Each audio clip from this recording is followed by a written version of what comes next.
In this video, I want to describe product/brand positioning maps, an exploratory approach for visually displaying, usually on 2 or maybe 3 dimensions, the similarity/dissimilarity of products in a market. Positioning maps can help you to visualize several things about your market. First, its competitive structure. Products that are positioned closer to each other on the map are viewed as being closer substitutes and stronger competitors.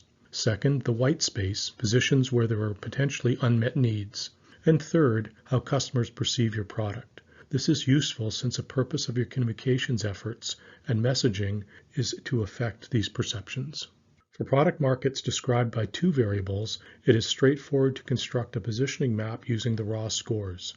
Each variable is a dimension on the map. Each product is positioned on the map using its raw score on each variable. The variables could be objective measures, like the product's engineering features, or subjective measures, like the average customer perception on a qualitative outcome. For example, in terms of engineering features, a smartphone could be described by its display size in inches and the resolution of its main camera in megapixels. In terms of customer perceptions, it could be described by how easy it is to hold and by the quality of the pictures it takes. More often, your product market is described by more than 2 variables. However, we desire the map to be 2 or 3 dimensions, since any more make the map difficult to comprehend. We can get to 2 or 3 dimensions in one of 2 ways. Either construct the map using the raw scores of only the 2 or 3 most important variables, or use a higher order or possibly a composite dimension. A map can be used to visualize customer needs. You can display the needs of a sample of individual customers or the ideal points of the dominant customer segments in your market. A map can help you to think about how your market will evolve over time. Over time, segments can grow or shrink, and customer preferences can shift. Joint space maps are maps that include both the positions of products and customer preferences. They help you visualize where is the white space or unmet customer needs. They help you to think about where you are now and where you want to be in the future given your assumptions about how customer preferences will evolve and what positions competitors will seek. Wayne Gretzky, the famous ice hockey player, was once asked why he was such a good player, to which he replied, "I go to where the puck is going to be, not to where it is right now." That is your objective, to identify where you want to be positioned in the future and then proactively take actions to get you there. Your actions include what product features you add or delete, what new products you launch, and the communications messages you send out. Your positioning will also be affected by the product actions of your competitors and by the communications messages of your competitors and customers. In general, positioning is designing your offering and image to occupy a distinctive place in the mind of the customer. For a positioning map to be useful, there needs to be a link between perceptions and behavior. The underlying assumptions are as follows. Perceptions are affected by marketplace actions, the tangible features of products, their performance, and the various communications messages. Note that communications that affect preferences can come from firms and from customers on, say, social media. Perceptions affect preference, and finally, preference affects behavior. Positioning maps can be created either A, directly using managerial judgment, or B, indirectly using a quantitative method called multidimensional scaling, or MDS. Method A, positioning maps created directly using managerial judgment. Example number 1, video game consoles from the early 2000s to early 2010s. In the early 2000s, the market largely consisted of 2 segments, a large segment of hardcore gamers and a much smaller segment of casual gamers. Hardcore gamers sought consoles that were technically advanced with good graphics. The games and controller functions were often difficult to master. Hardcore gamers took pride in mastering these.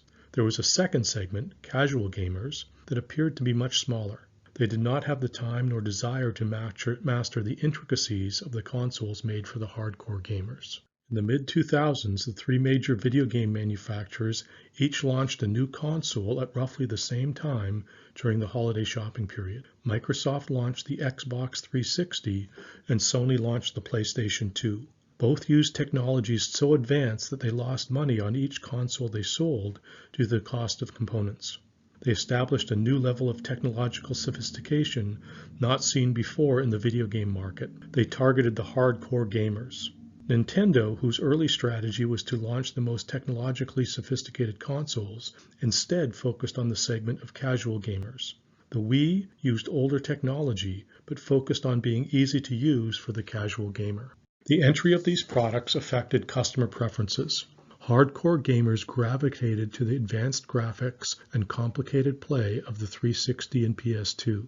Seeing what was feasible from the Wii, casual gamers placed even more emphasis on ease of play. There was also new customers entering the market, especially casual gamers for whom video games were now accessible due to the Wii being easy to use.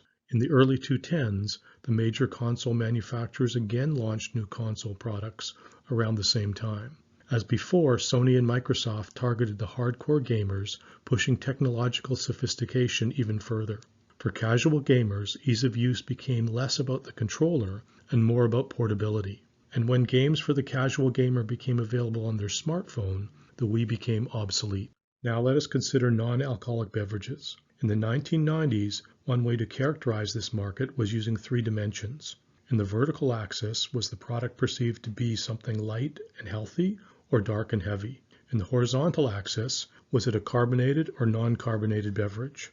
And in the third dimension, was the product positioned as being more mainstream, or was the positioning more towards edgy and individualism? Here is a rough depiction of the customer preferences. The bulk of the market is a large segment looking for a dark, heavy, carbonated beverage with mainstream positioning.